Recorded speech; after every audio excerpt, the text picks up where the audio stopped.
बीड जिल्ह्यात गुन्हेगारी झपाट्याने वाढल्याचे समोर आलं असतानाच आता पुन्हा एकदा धक्कादायक घटना घडली आहे। बीडच्या आष्टी तालुक्यातील वाहिरे गावामध्ये गुरुवारी रात्री झालेल्या जमावाच्या हल्ल्यात 2 सख्ख्या भावांची हत्या करण्यात आली आहे, तर तिसरा भाऊ गंभीर जखमी झाला आहे। हे संपूर्ण प्रकरण नेमकं काय आहे, चला तर जाणून घेऊया या व्हिडिओच्या माध्यमातून।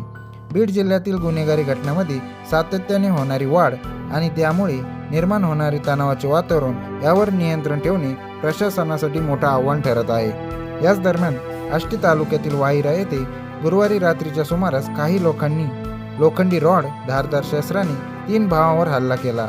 या हल्ल्यात 2 सख्ख्या भावांचा जागीच मृत्यू झाला, तर आणखी एक जण गंभीर जखमी आहे। या ठिकाणी नेमकं काय झालं समजून घेऊया या व्हिडिओच्या माध्यमातून। गुरुवारी रात्री 10 वाजताच्या सुमारास आष्टी तालुक्यातील हाटलंग गावचे रहिवासी अजय विलास भोसले, भरत विलास भोसले आणि कृष्णा विलास भोसले हे तिघेही वहिरा गावात आले होते। स्थानिक गावातील काही बाहेरील लोक या ठिकाणी जमले होते।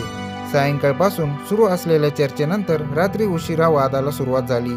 वादाचे रूपांतर हल्ल्यात झाले आणि जमावाने लाकडी दांडगे आणि धारदार शस्त्रांचा वापर करत या तिघांवर हल्ला केला। या हल्ल्यात अजय आणि भरत भोसले या 2 भावांचा जागीच मृत्यू झाला, तर कृष्णा भोसले गंभीर जखमी झाला। त्यांच्यावर सध्या अहिल्यानगर येथे उपचार सुरू आहे। हा खून का आणि कोणत्या कारणाने केला हे अद्याप समजले नाही। या घटनेतील 7 संशयित आरोपींना अंभोरा पोलिसांनी ताब्यात घेतले आहे। ही घटना घडल्यापासून वहिरा आणि आजूबाजूच्या गावामध्ये तणावाचं वातावरण आहे। याआधीच मस्साजोग येथील सरपंच संतोष देशमुख यांच्या हत्येमुळे जिल्ह्यातील गुन्हेगारी चर्चेत होती। आता 2 भावांच्या हत्येमुळे स्थानिक लोकांमध्ये असुरक्षिततेची भावना निर्माण झाली आहे। या संपूर्ण प्रकरणाबद्दल तुम्हाला काय वाटतं आम्हाला कमेंटमध्ये नक्की सांगा। तसेच माहिती देणारा हा व्हिडिओ आवडला असेल तर व्हिडिओला लाईक करा, शेअर करा आणि अशाच माहितीसाठी आमच्या स्मार्ट मराठी यूट्यूब चॅनलला सबस्क्राईब करा।